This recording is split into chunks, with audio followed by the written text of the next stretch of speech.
I'm a remote job coach for Star Center to help disabled people with disabilities to be good in the community and to help them on the job site through the camera and through the organization so they can get better job skills as they go out in the community.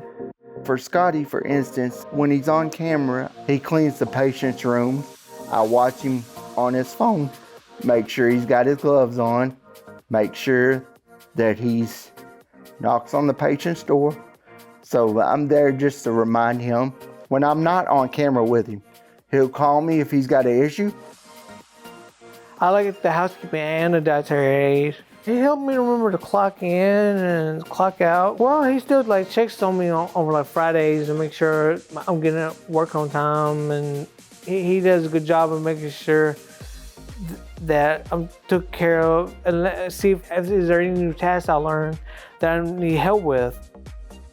Initially, Amerigroup was offering mini grants through ECF funding. It was for innovative ideas, ways to increase employment, and we talked about how we could do something like this, the remote job coaching.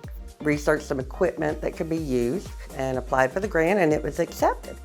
So Amerigroup gave us some money to just kind of try it out.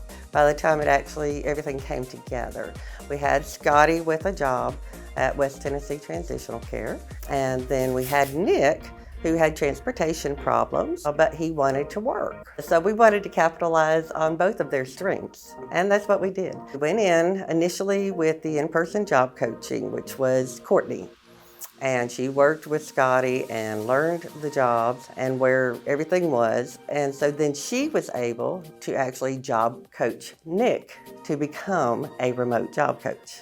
You know, everybody wants their independence.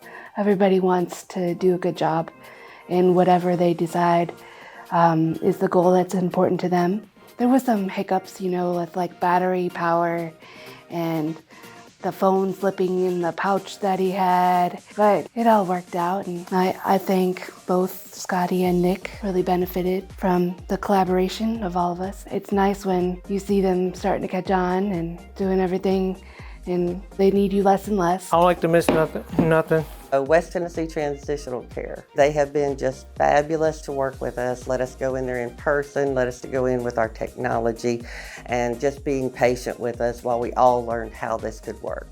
About a year ago, we were having some staffing challenges, and we needed staff in the kitchen, housekeeping, laundry. We had the idea to reach out to the Star Center and see if any of their clients might be a good fit for us here. And Scottie was the first person. Everybody loves Scottie. They love his humor. They love his eagerness to do a great job. He just really pays attention to detail. He laughs the whole time. What would you say is your favorite part of the job? That Ryan always gives me my check stubs on Friday. But for my work, my favorite part of this job is helping out the patients, you know. Vocational rehabilitation can help provide them with the tools needed to become successful. And if we can provide our customers more opportunities for jobs, that's what this is about. And it also fills a need for the Star Center of needing job coaches. I can see some personal growth in Nick that I hadn't in other jobs, because this is a fulfilling job. It's more than a job. Everybody needs a little help on the job. I need guidance sometimes, but not all the time. I try to do to the best of my mobility for Scottie. I like helping people and to help other disabled people that need help.